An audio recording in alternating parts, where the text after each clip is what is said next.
Olá, boa noite. É notícia e entrevista hoje o historiador e cientista político Juliano Medeiros. Ele é presidente do PSOL, o Partido Socialismo e Liberdade. Juliano, boa noite para você. Boa noite, Kennedy. Prazer estar com você. Prazer é nosso te receber aqui. Juliano, uma data histórica importante essa da nossa entrevista, 5 de outubro. A Constituição de 88 completa 35 anos. Constituição cidadã, né? Batizada de uma maneira bastante feliz pelo Ulisses Guimarães, que foi presidente da Assembleia Constituinte. A gente saiu da ditadura sem a justiça de transição, não punimos os crimes dos torturadores, mas a Constituição é um grande legado daquela transição democrática, porque ela é muito progressista, né, nas liberdades e garantias individuais, direitos sociais, meio ambiente. Ela foi reformada ao longo aí dessas mais de 3 décadas, mas ela garante ali para o Supremo, que é o guardião da Constituição, um arcabouço jurídico para enfrentar ofensivas conservadoras. E a gente está vendo o que aconteceu no Brasil na última década, né? O golpe parlamentar contra Dilma, governo Bolsonaro, a ascensão da extrema-direita. Queria aproveitar aí o teu lado historiador e político também, né? Presidente de um partido político, para avaliar a importância da Constituição para a democracia brasileira, Juliano. Essa é uma boa forma de a gente começar, Kennedy, porque, de fato, acho que a sociedade brasileira como um todo passou a valorizar muito mais as conquistas da Constituição de 88, em particular nesses últimos anos, em que boa parte dessas conquistas passou a estar ameaçada por uma agenda muito agressiva contra aquilo que eu considero que são os pilares da Constituição de 88. Primeiro, a alternância de poder, ou seja, uma democracia liberal estável. Essa era a ideia, era o projeto dessa Constituição que foi aprovada em 88. Nós, lamentavelmente, tivemos poucos episódios de transição até agora. Na verdade, o episódio que envolve a posse do Fernando Henrique Cardoso, a posse do Fernando Collor de Mello, depois do presidente Lula e da Dilma, do presidente Lula para Dilma, né? E depois aí tivemos a ruptura de 2016 com o impeachment da presidenta Dilma, né? O Bolsonaro que foi embora e não passou a faixa para o seu sucessor. Então, esse era um dos pilares da Constituição, né? Que está constantemente ameaçado por essas investidas contra a democracia, contra as instituições do Estado democrático de direito. O segundo é um Estado que amplia direitos.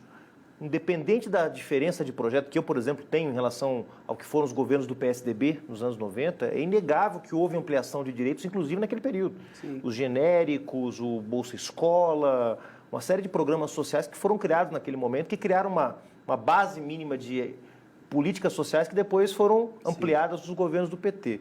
Então, essa ideia de uma Constituição que garante direitos. E a terceira, que é de uma Constituição que pensa uma economia que equilibra o público e o privado. Ou seja, que não é uma economia onde as estatais têm um papel no desenvolvimento nacional, no planejamento do crescimento econômico, na geração de emprego, e não um ultraliberalismo selvagem como o que tentaram promover no Brasil nos últimos anos. Então, esse tripé da Constituição, democracia, direitos e uma economia de inclusão, o espírito dessa Constituição tem que ser celebrado e tem que ser defendido. A maior parte das promessas da Constituição de 88, lamentavelmente, não foram cumpridas até hoje. E acho que hoje, independente do espectro ideológico, se de esquerda ou se de direita, defender a Constituição é defender uma perspectiva de inclusão social. A Constituição de 88 é uma Constituição de corte social-democrata. Ela pensa, né, um arranjo social, político e econômico que é capitalista, que é de livre mercado, mas que tem controles, que tem contenção, né?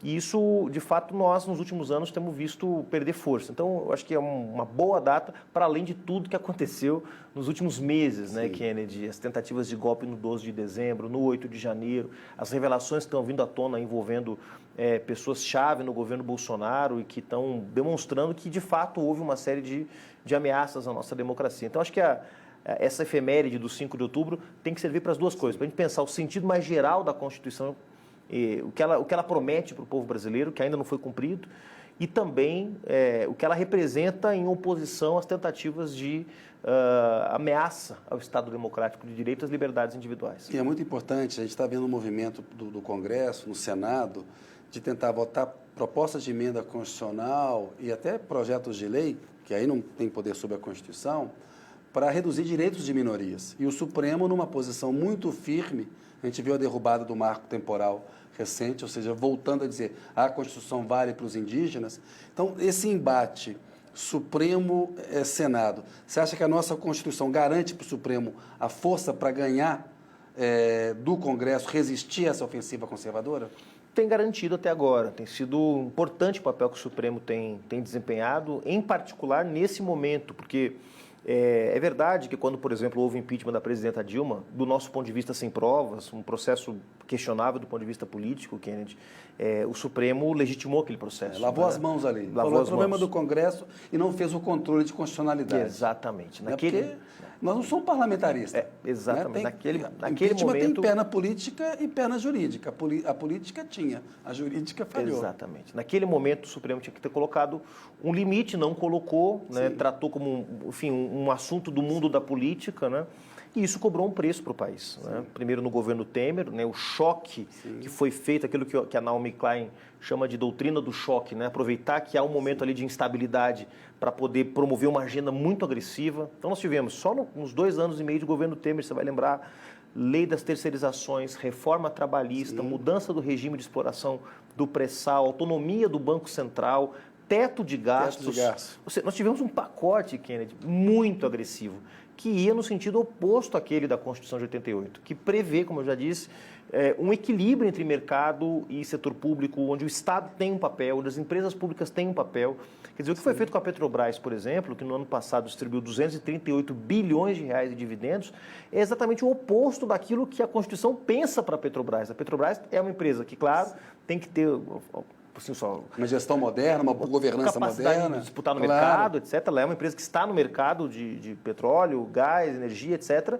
Mas ela tem uma função fundamental, que é desenvolvimento nacional, combate à desigualdade, geração de emprego e renda. Isso parece que foi esquecido. É um pouco o debate que nós estamos enfrentando agora esse semestre, enfrentamos no primeiro semestre, em relação à política de juros do Banco Central, por exemplo, né?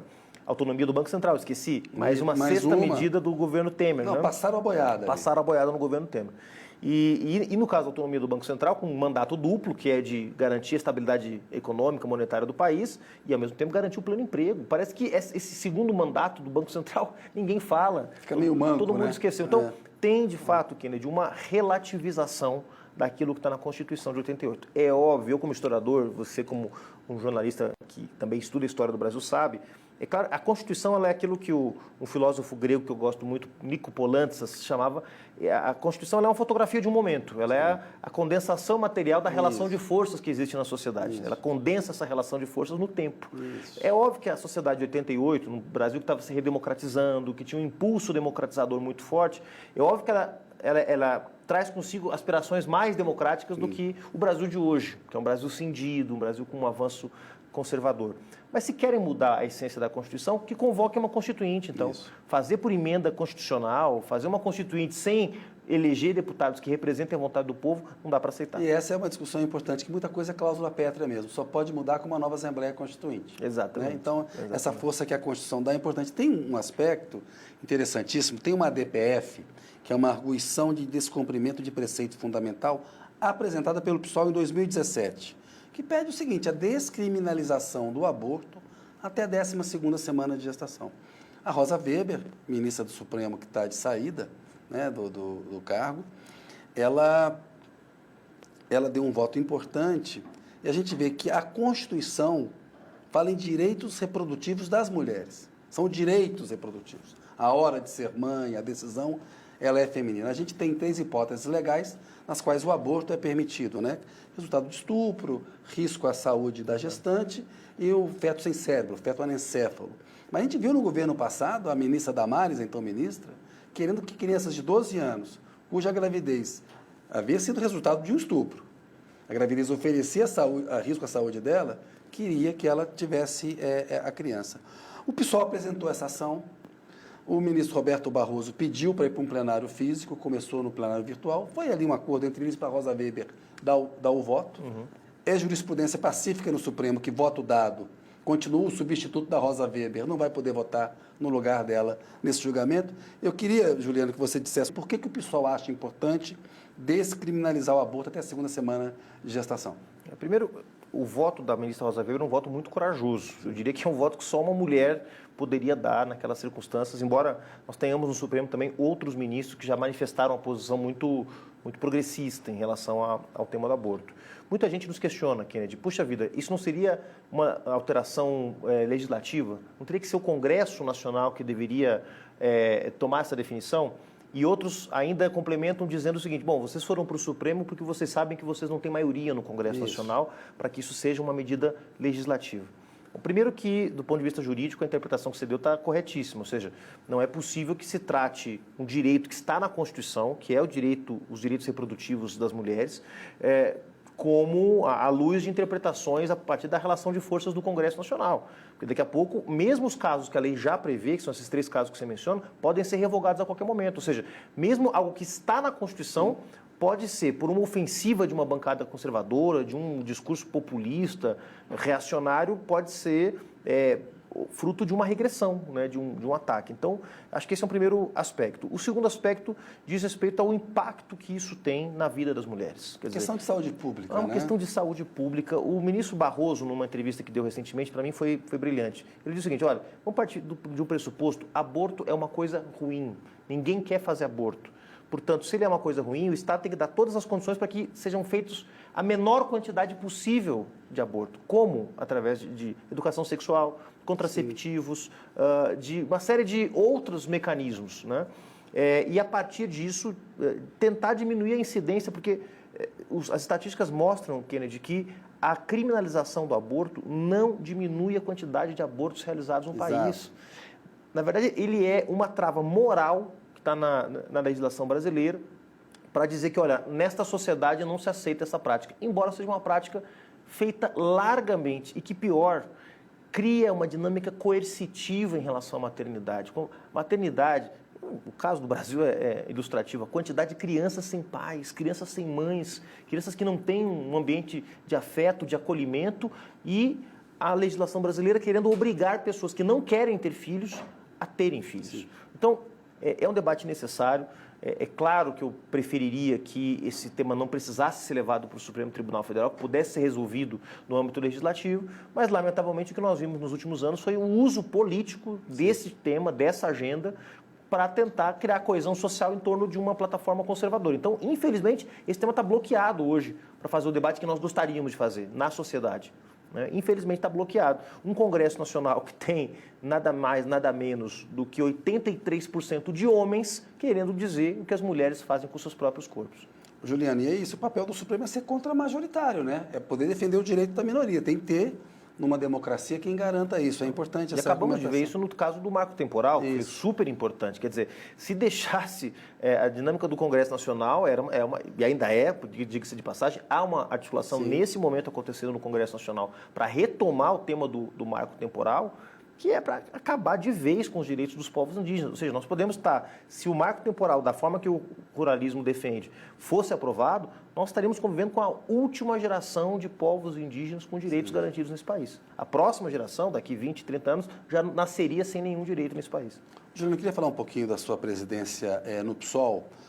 Ao longo desses 6 anos, que você comanda a legenda, teve uma mudança de posição do PSOL em relação a anos anteriores. Primeiro, o impeachment da Dilma aproximou o PSOL do PT, né? O PSOL ele nasce de um racha no PT, no primeiro mandato do Lula, e aí houve divergência na política e na economia. Houve essa aproximação por causa do impeachment da Dilma, e na eleição do Lula, também o Boulos abriu mão, por exemplo, da candidatura ao governo de São Paulo para apoiar o Haddad na eleição do ano passado, e o PT está retribuindo agora, apoiará na eleição do ano que vem o Boulos, candidato a prefeito de São Paulo. Vamos falar disso um pouco adiante, que eu entendo que é uma prioridade sua. Analisa um pouco essa sua presidência, fala um pouco do que foi o PSOL e para onde que ele está indo. Kennedy, eu estou muito satisfeito com o resultado desse trabalho, porque, de fato, eu enfrentei um período de muitas turbulências na política brasileira, né? Eu assumi a presidência do PSOL 3 meses depois, a Marielle foi assassinada. 4 meses depois de eu ter assumido a presidência do PSOL, o Lula foi preso. Logo depois, Boulos se filia no PSOL e a gente começa um processo de construção de uma candidatura presidencial, com ele como candidato e a Sônia Guajajara, hoje ministra dos Povos Indígenas, como vice. Sim. Bolsonaro vence a eleição, o que nós vamos fazer? Então, 4 anos de governo Bolsonaro, a eleição do presidente Lula, onde fiz parte da coordenação de campanha. Então, eu peguei 6 anos, que não foram quaisquer 6 anos. Barra foram pesada. 6 anos pesados. Por isso que eu entrei sem nenhum cabelo branco, agora eu estou cheio de cabelos brancos aqui. Não, mas brincadeiras à parte, eu estou muito satisfeito, porque, primeiro, o pessoal cresceu, né? Isso era terminar um período desse com um partido enfraquecido, em frangalhos, dividido, sem um projeto claro, seria um desastre. E não, o pessoal acaba, quando eu assumi a presidência do pessoal, tinha 150 mil filiados, termina meu mandato com 330 mil filiados, tinha 6 deputados federais, hoje tem 13 deputados federais, se contar a federação com a rede, são 14 deputados federais, uma ministra de Estado, né, a chance real de ganhar a Prefeitura de São Paulo no ano que vem. Eu diria hoje que a segunda maior liderança da esquerda brasileira é do PSOL, é o Guilherme Boulos. Depois do presidente Lula, não há outra liderança desse tamanho hoje na esquerda brasileira. Então, estou muito satisfeito com o resultado. Mas mais do que os resultados, que os números podem sempre enganar a gente, né? Às vezes os números não falam... Os números são bons, são mais bons, de 100%, mas não falam tudo sempre, né, Kennedy? Eu acho que o pessoal pôde, nesse período, Kennedy, se colocar diante de decisões difíceis. Um partido só amadurece se ele está diante de decisões difíceis. Se ele fica na sua zona de conforto, apenas pregando para os seus convertidos, se ele fica na sua bolha, apenas falando as suas palavras de ordem e não entra em contato com o nível de consciência do povo, que é muito desigual no Brasil. Você tem, nas classes populares, valores ainda muito conservadores que precisam ser enfrentados, que precisam dialogar. Se você não abre o partido para os movimentos sociais, que é aquele setor do povo que está mais organizado politicamente, se você não estabelece uma política de alianças ousada, que preserve o teu programa e a tua identidade política, mas que permita conquistar vitórias eleitorais, como nós conquistamos em Belém do Pará, a primeira grande capital que o pessoal governa. Aliás, foi o primeiro prefeito de capital a declarar apoio ao presidente Lula, foi o pessoal. Se o pessoal não... Foi o Edmilson. Se o pessoal não compreende os riscos que estavam envolvidos na Lava Jato, no momento em que a Lava Jato ainda estava por cima. Endeusada, no auge. Endeusada. Eu lembro, Kennedy, na campanha pelo Lula livre, tinham 3 partidos políticos na campanha. Sim. Era o PT, o PSOL, o PCdoB, eu não vou contar o PSOL, que é um partido semi-clandestino, mas 3 partidos com vida institucional. Todo esse monte de partido que agora está no governo do presidente Lula não estavam na campanha Lula livre. Pelo contrário. Então, isso demonstrou coragem do pessoal, maturidade, uma leitura correta do que estava acontecendo no país, né? E, claro, a gente também correu riscos. Óbvio que podia ter dado tudo errado. Mas eu acho que, de alguma forma, eu confio muito na política, sabe, Kennedy? A política que nós formulamos coletivamente no pessoal para enfrentar esses desafios todos foi uma política que demonstrou para um setor da sociedade brasileira que quer um projeto novo de esquerda, um projeto que não tenha medo de dizer que é de esquerda, mas que esteja conectado com a agenda dos direitos humanos, da crise climática, dos direitos das minorias, uma esquerda moderna, uma esquerda do século XXI, que não deixa de ser combativa, que não deixa de ser popular, mas que se conecta com o que tem de mais avançado hoje. Eu acho que o pessoal acabou se conectando com essas expectativas e virou, de fato, como existe na América Latina e na Europa, esse partido que ocupa esse lugar à esquerda da centro-esquerda, vamos dizer assim, né? E acaba correspondendo às aspirações de renovação que existem na sociedade brasileira. Juliano, por uma coincidência, o programa anterior foi com o Marcelo Freixo, que também é historiador. Eu perguntei para ele, o Freixo é um excelente pensador, um excelente político na minha avaliação. Eu perguntei para ele, como que o 8 de janeiro vai entrar para a história? Eu repito a pergunta para você também analisar aqui no programa. Bom, primeiro, claro, o 8 de janeiro ele não tenho dúvida nenhuma, uma tentativa de golpe. Acho que é assim que ele vai entrar para a história. Um golpe fracassado, felizmente, mas que revela também, de alguma forma, fala da fortaleza das nossas instituições, que resistiram, né? Mas também das suas debilidades. O risco que foi alto. O risco foi alto. O risco foi alto. Nós tivemos, hoje está mais do que provado, né, envolvimento de setores das forças de segurança pública, em particular aqui no Distrito Federal, mas não só, né? A preparação daquele 8 de janeiro veio de antes, né? Hoje os dados estão bastante abundantes, as provas, né? Agora, para além disso, eu acho que uma coisa que pouca gente tem falado hoje, Kennedy, e eu falava durante o governo Bolsonaro, isso causava certo desconforto. Como o Bolsonaro terminou o seu governo? Quer dizer, como é que as instituições do Estado brasileiro, com um sujeito que era contra a vacina, contra o isolamento social, numa pandemia que tirou a vida de 700 mil brasileiros e brasileiras, que estava fazendo superfaturamento com cloroquina nos laboratórios do Exército, 18 toneladas de cloroquina, que negou oxigênio para o Amazonas, quer dizer, que ameaçou constantemente, mais de um ano de ameaça constante ao sistema eleitoral. como este sujeito terminou o seu mandato. Juliano, esse ponto é muito importante. O Bolsonaro desmoralizou a legislação do impeachment. Exato. Porque se tinha um presidente que cometeu crimes na pandemia contra a democracia, o Arthur Lira protegeu e Augusto Aras protegeu. É incrível porque esse ponto que você fala mostra até que ponto as instituições também se enfraqueceram e se submeteram a um candidato a ditador, a um autocrata como o Bolsonaro. Né? E aí o papel do STF, que você mencionou, foi muito importante, porque em algum momento o STF diz, bom, agora eu vou ter que agir. Vamos começar a colocar limites. E começou a colocar através do inquérito das fake news, quer dizer, começou a desarticular a rede, né, de ameaça à democracia. A da pandemia foi importante. Foi importante também, né, que também foi garantida pelo STF. Vamos lembrar que o presidente do Senado não queria instalar a CPI. Isso, né? Verdade. Foi o Supremo Tribunal Federal que garantiu. O direito de minoria tem que ter. Porque hoje, claro, hoje todo mundo é, né, base do governo, todo mundo é democrata, né? Mas vamos lembrar quem foi quem nesse período tenso que o Brasil viveu. Então, acho que foi importante em algum momento, talvez, claro, acho que talvez nem o próprio STF tivesse dimensão da centralidade que ele teria para garantir, né, a democracia no Brasil, porque quando se inicia o processo de investigação daquela rede de fake news do gabinete do ódio, você lembra, Kennedy, aquilo estava muito mais motivado pelos ataques que os ministros estavam sofrendo, a sua família, as ameaças à sua integridade, do que exatamente com uma contraofensiva democrática para botar o Bolsonaro no seu lugar. Só que a coisa foi escalando de um jeito, o Bolsonaro foi reagindo, o Supremo foi reagindo, e eu acho que isso foi importante, porque criou uma certa coesão. O bloco que derrotou o Bolsonaro nessas eleições, o bloco social político, ele não é a aliança do presidente Lula apenas, que era de 9 partidos, quase todos eles de esquerda e centro-esquerda. Virou, de fato, um movimento em defesa da democracia. Não estou dizendo com isso que os ministros do Supremo fizeram campanha para o Lula, não é isso, mas foram firmes ao garantir que o processo democrático fosse garantido, que a vontade da maioria fosse garantida.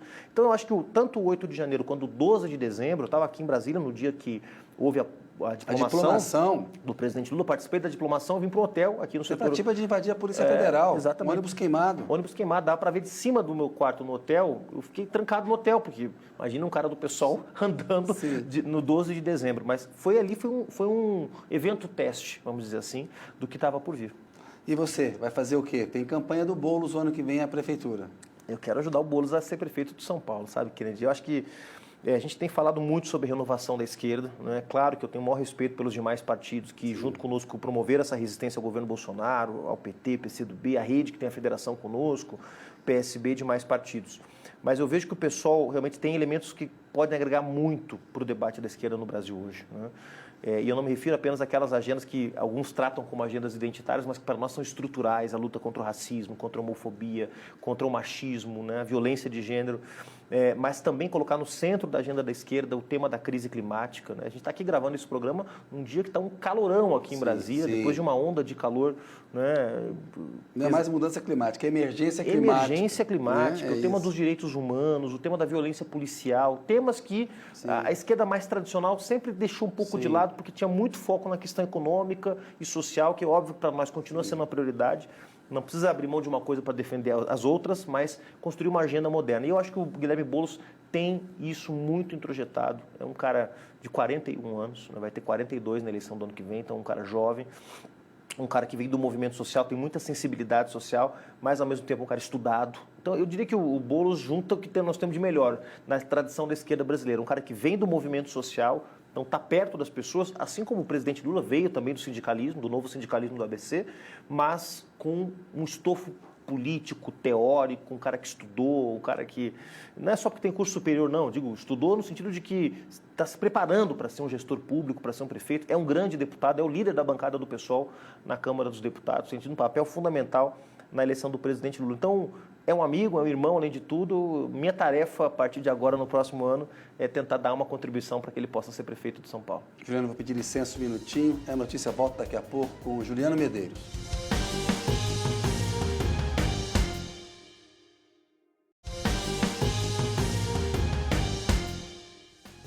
Olá, a notícia está de volta com o Juliano Medeiros, presidente do PSOL.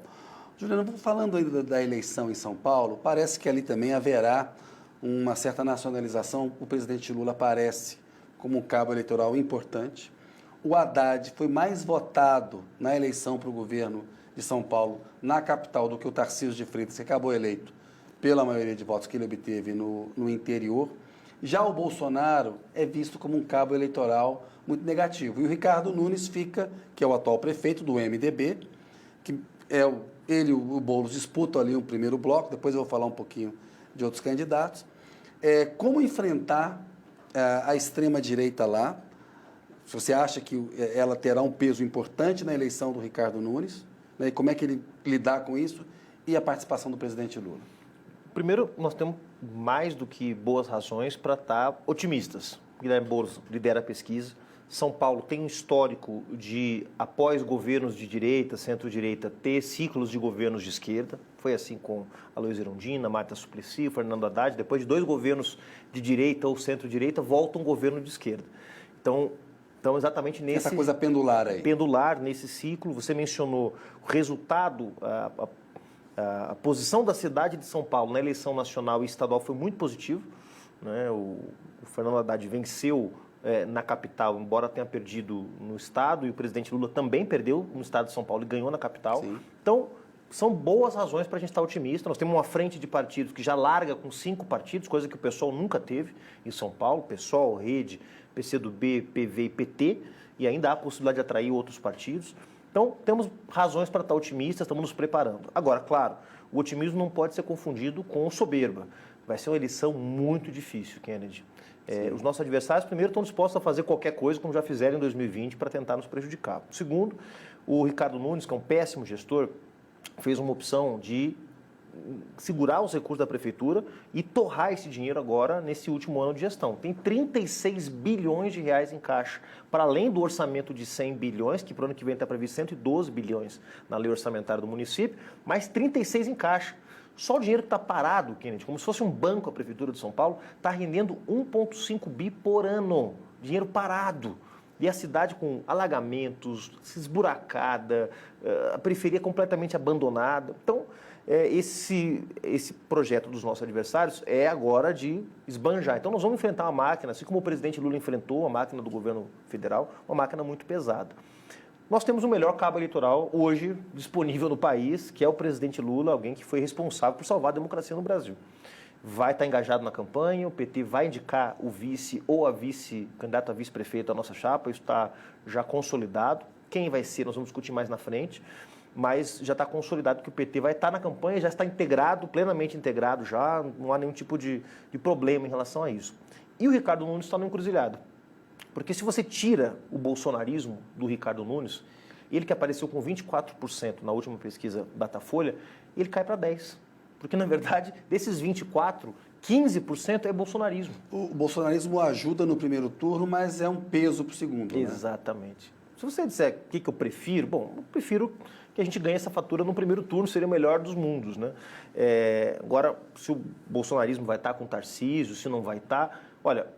isso não vai nos impedir de lembrar o eleitor de São Paulo. Já está com o Ricardo Nunes, né? O Ricardo Nunes. Isso não vai nos evitar... Porque o Tarcísio de Freitas está com o Ricardo Nunes. Tá, e esse é o dilema do Nunes, porque o Nunes ele quer o apoio do Tarcísio, que é mais bem avaliado do que o Bolsonaro, né? Isso. O governador do Estado de São Paulo. Hoje, as pesquisas mostram que o político, tirando os políticos municipais, mais bem avaliado é o presidente Lula, que apoia o Boulos. O segundo mais bem avaliado é o Tarcísio. E depois, lá embaixo, está o Bolsonaro com 67% de rejeição na cidade de São Paulo. Então, Legal. Ele virou uma âncora, ele puxa qualquer um para baixo. Então, se o Bolsonaro não tiver com o Nunes, isso pode trazer até um certo alívio para o Nunes, é verdade, porque ele vai poder dizer que é um candidato de centro. Mas nós vamos lembrar o povo de São Paulo que ele disse que o Bolsonaro era um democrata, que ele disse que havia quase um casamento ali com o Bolsonaro. Ou seja, não adianta tentar esconder o Bolsonaro. Nós vamos lembrar o povo de São Paulo que o Nunes é o candidato do Bolsonaro e do bolsonarismo na cidade de São Paulo. A deputada Tabata Amaral, do PSB, se lançou candidata a prefeita de São Paulo. E numa linha de que ela é moderada, o Boulos seria radical, a questão do despreparo do PSOL em área econômica, aquela velha história de que o PSOL é uma esquerda radical. A Tabata pode dividir votos no campo progressista? Qual é o grau de preocupação que vocês têm com uma candidatura da Tabata? Isso seria possível até, eventualmente, uma tentativa de aliança no primeiro turno? Porque me parece que no segundo turno me parece o caminho natural, mas no primeiro turno? Nenhuma preocupação, Kennedy. Primeiro porque o PSB tem todo o direito de ter sua candidatura, é um partido que tem um peso em São Paulo, é o partido do vice-presidente da República, é o partido do ministro Márcio França. Tabata é uma boa deputada, nós reconhecemos que ela tem uma atuação legislativa consistente, né? nós jamais vamos dizer para ela, colocar a faca no pescoço, acusá-la de qualquer coisa, de que ela está dividindo a esquerda, como já foi feito tantas vezes no passado entre os partidos de esquerda. Foi feito com o PSOL, em São Paulo, né? em outros lugares. Vítima disso. Então, eu acho que é uma candidatura legítima. Entendo o papel dela de tentar, de alguma forma, se diferenciar, acho que faz parte da estratégia dela, mas nosso propósito nessa eleição é derrotar o bolsonarismo. Tabata não é a nosso adversário é o Ricardo Nunes, é o bolsonarismo.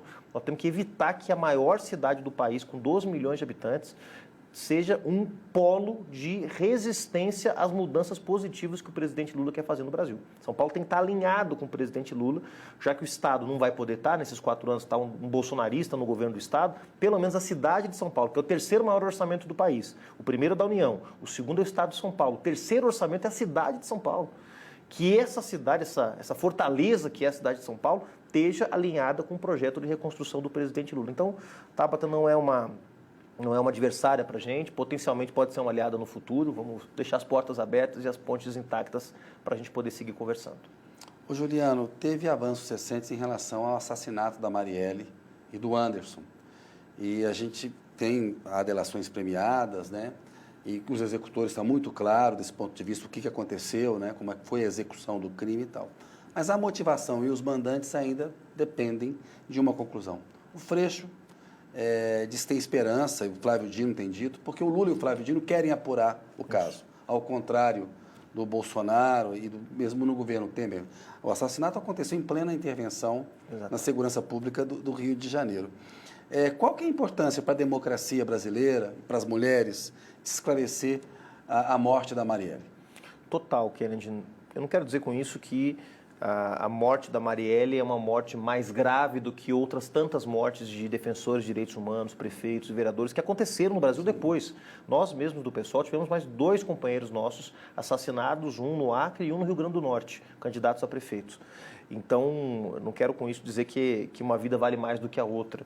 Mas é tão simbólico o que aconteceu no centro do Rio de Janeiro, uma vereadora com 44 mil votos, uma mulher negra de um partido de esquerda, ou seja, a Marielle representava uma série de resistências, a resistência das mulheres que querem entrar na política e não tem lugar, a resistência de negros e negras que querem entrar na política e não tem lugar, era uma mulher lésbica que era casada com a Mônica Benício e que não tem lugar na política, um partido de esquerda que sofre muito mais dificuldade do que os partidos conservadores para poder estar nesse espaço.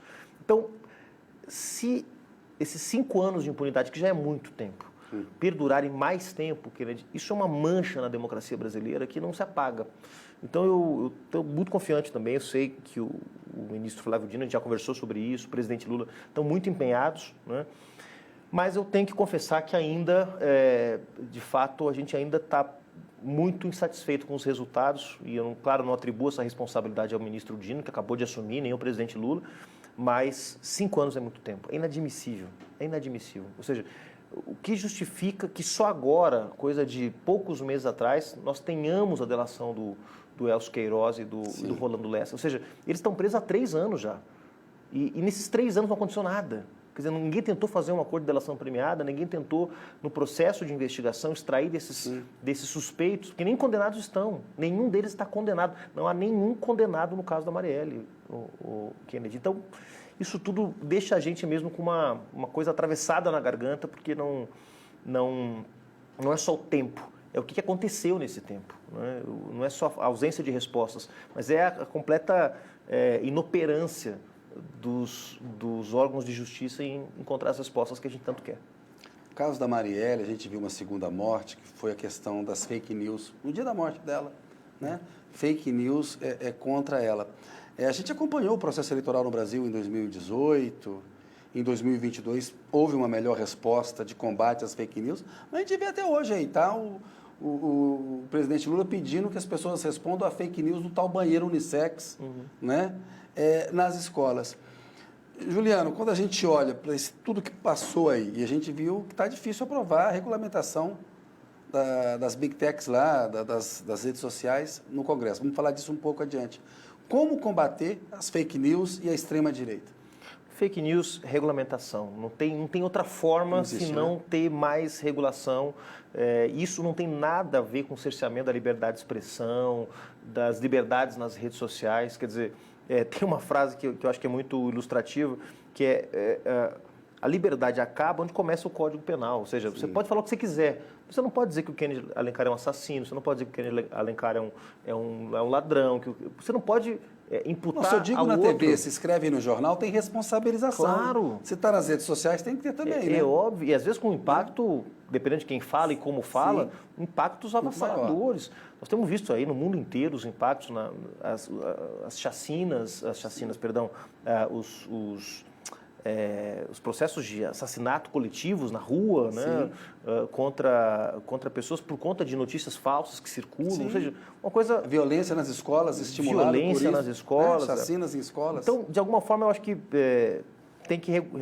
A regulação é o caminho. Nós estamos apoiando o projeto do deputado Orlando Silva, da regulação. 2630. O 2630, a gente acha que é importante. Tem que ter ajustes, mas vamos ver os ajustes que têm que ser feitos, mas garantir que seja aprovado. Você acha que consegue aprovar? O Arthur Lira estava até empenhado, o presidente da Câmara. Eu espero que haja mas mais tentou empenho. votar e não conseguiu. Eu espero que haja mais empenho. O governo acabou de fazer uma reforma ministerial, em tese, para poder ter um pouco mais de conforto na Câmara dos Deputados. Quase aprovou sem essa reforma ministerial. Eu espero que essa reforma sirva para alguma coisa, nem que seja para poder garantir um pouco mais de conforto da parte do governo. Agora, o combate à extrema-direita, Kennedy, não passa só por aí, né? Isso é muito importante, mas primeiro, eu acho que nós temos que... Isso já começou a acontecer, o STF já começou a julgar os envolvidos nos atos do 8 de janeiro, mas deve haver uma resposta muito firme das instituições. E olha que está falando aqui alguém que não fica comemorando prisão.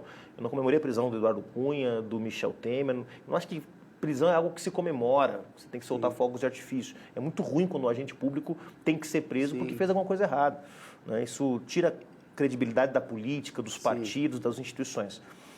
Agora, neste caso específico, as instituições precisam responder, porque é a sua credibilidade que E aí você acha que essa resposta demanda, você citou há pouco, como o Bolsonaro não respondeu por crimes que ele cometeu, que ele não sofreu impeachment. Você acha importante e acha que haverá uma responsabilização penal do Bolsonaro que resultará numa pena de prisão? Eu acredito que sim. Acredito que sim, porque tem a ver com esse processo, essa reação das instituições democráticas para que não se repita. Ou seja, você mencionou no começo da nossa conversa aqui, mencionando o processo de transição democrática dos anos 80, né? A ausência de uma justiça de transição consistente, robusta, a lei de anistia, que foi uma pedra no assunto, né? Isso cobrou um preço para o Brasil, não há dúvida nenhuma. Eu acabei de participar, Kennedy, dias atrás, a convite do governo chileno, das comemorações dos 50 anos do golpe contra o Salvador Allende. Né? E o Chile... 11 de setembro de 73. 11 de setembro, exatamente. Então, o Chile foi muito mais longe que o Brasil. Não foi tão longe quanto a Argentina, mas foi bastante mais longe, né? Ou seja, na construção de uma consciência nacional de que a democracia é o melhor para todo mundo e que ela não pode ser ameaçada. Então, nesse pacto que está se formando em defesa da democracia no Brasil, que se formou na eleição e que está ganhando cada vez mais adeptos, eu acho que a responsabilização penal do Bolsonaro e dos seus vai ser parte desse processo. Né? Vai ser, claro que eu não comemoro. Imagina que desgraça um país que fica prendendo ex-presidente toda hora. Né? Seja pelas razões que forem. Né? No caso do presidente Lula, totalmente sem provas. No caso do Bolsonaro, vai ser com provas. Mas, neste caso, eu acho que se as instituições brasileiras não derem uma resposta, achar que tirar o Bolsonaro da política apenas, torná-lo inelegível, sem uma responsabilização penal é suficiente, acho que elas vão estar deixando uma brecha para que, em algum momento, quando houver eventualmente um reequilíbrio das forças aí para que os conservadores, os reacionários ganhem mais espaço, para que isso seja tirado do caminho, uma possível inelegibilidade seja tirada do caminho e Bolsonaro volte à vida pública. Isso não pode acontecer. Juliano, nós falamos um pouco do auge da Lava Jato, a posição que o pessoal teve. Quando você olha hoje para o legado da Lava Jato, vimos a decisão recente do Dias Toffoli anulando as provas da Odebrecht no acordo de leniência. Qual que é o legado da Lava Jato? Que impacto que ela teve, inclusive, na ascensão da extrema-direita no Brasil? Como que ela agiu? O papel da imprensa em relação à Lava Jato? Como é que você avalia essas questões? Hoje está claro para mim, Kennedy, que a Lava Jato foi uma operação de caráter político para colocar no Brasil uma outra agenda. Uma agenda que tinha perdido as eleições em 2014, perdido as eleições em 2010, né? E que a Lava Jato foi parte de uma operação de conter um determinado projeto. Estou dizendo com isso que não teve corrupção? Não, teve corrupção. Tinha 100 milhões de dólares na conta do Pedro Barusco, gerente da Petrobras na Suíça. Não foi o Moro que colocou esse dinheiro na conta dele. Isso. Então, tinha realmente problemas de governança na Petrobras, Ninguém nega que houve corrupção. Que foram revelados pela Polícia Federal. Foi a forma Federal. como ela foi combatida. Exatamente. O problema é que houve um desvirtuamento. Quer dizer, a partir de um certo momento, a Lava Jato foi usada para perseguição de agentes públicos e, principalmente, para a destruição de setores econômicos. Veja, o mercado de engenharia e infraestrutura do Brasil respondia por 5% do mercado mundial de engenharia e infraestrutura. O Brasil exportava engenharia de alta complexidade para construir metrô, para construir represa, para construir rodovia. Hoje é 0,5%. Sabe qual é o impacto disso, Kennedy? 4 milhões de desempregados no Brasil, que falam porque recuperamos não sei quantos bilhões da Petrobras. Recuperou o valor de mercado da Petrobras, porque ela virou uma empresa totalmente voltada para garantir os lucros e dividendos dos seus acionistas. Então, obviamente, ela se revalorizou depois do escândalo de corrupção. Mas dizer que a Lava Jato foi boa para o país, que ela retomou, recuperou ativos que estavam no exterior, isso não é verdadeiro. Então, acho que hoje o legado do Lava Jato pode ser reconhecido, independente de, mas eu apoiei, mas eu não apoiei, sem julgamento das pessoas que apoiaram, que naquele momento tiveram enganadas pela Lava Jato. Mas eu acho que é preciso fazer uma revisão histórica e reconhecer que ela fez um mal muito grande para o país. Juliano, chegamos aqui no final do programa, mas rapidamente antes do Pinga Fogo, você lembrou, em 2018 vocês tiveram um candidato, em 2022 apoiaram o Lula. Tem um debate aí, em 2026 o Lula, numa entrevista no programa, disse: se eu tiver saúde e for necessário para derrotar a extrema-direita, eu serei candidato. Você está saindo aí da presidência do PSOL em novembro, vai passar esse bastão. Você acha que o PSOL pode vir apoiar a reeleição do Lula em 2026, se ele for candidato? Esse é um debate que a gente vai fazer, Kennedy. De fato, se a democracia estiver ameaçada, se houver o risco de uma candidatura de extrema-direita, ou mesmo da direita tradicional vencer, eu não tenho dúvida que o pessoal vai ter responsabilidade, maturidade para poder fazer essa discussão desarmado, né? Agora, é claro, todo partido político parte do pressuposto de que ele precisa afirmar o seu projeto, Sim. de que ele tem que ter candidato sempre, Tem que entrar em campo para ter torcida. De que tem que estar em campo para ter torcida, exatamente, né? Então, é cedo para avaliar. Agora, a decisão que nós tomamos em 2018 de não ter candidatura já tirou esse bode da sala, digamos assim, já não é mais um tabu. Em 22, está falando. Em 22, exatamente. Já não é mais um tabu, né? Quer dizer, o pessoal pode, eventualmente, discutir uma reedição dessa tática. Agora, isso vai ficar para a próxima gestão, como você bem lembrou aqui, não vai ficar sob a minha responsabilidade essa decisão. Juliano, chegamos aqui no finalzinho, tem um pinga-fogo. Vou pedir que você use o seu poder de síntese aqui para me responder. Vamos lá. Getúlio Vargas. Contraditório, mas ao final deixou um legado. Juscelino Kubitschek. Um homem que via à frente do seu tempo. Jânio Quadros. Um erro da história. João Goulart. Um injustiçado. Ditadura militar de 64. Um desastre para a democracia brasileira. Tancredo Neves. Uma sinfonia inacabada, aquele que não foi. José Sarney. Uma sinfonia que não precisava ter sido. Fernando Collor de Mello. Uma vitória da antipolítica num momento em que a esperança do Brasil estava florescendo, infelizmente. Itamar Franco. Transição. Fernando Henrique Cardoso. A vitória do neoliberalismo, a primeira vitória do neoliberalismo no Brasil. Dilma Rousseff. Uma gestora competente, com amor ao Brasil, mas com limites na política. Michel Temer. Outro erro da história. Jair Bolsonaro. Uma tragédia sem precedentes na democracia brasileira. Lula. A maior liderança popular que o Brasil produziu desde Getúlio Vargas. Juliano Medeiros. Um militante socialista, democrático, portador de sonhos e esperanças de um Brasil mais justo. Juliano, obrigado pela entrevista, meu caro. Boa noite para você. Um prazer. Um abraço, até a próxima aí. Valeu. Valeu. Pessoal, a notícia fica por aqui. Boa noite para vocês. Agradeço a audiência. Até semana que vem. Até uma próxima.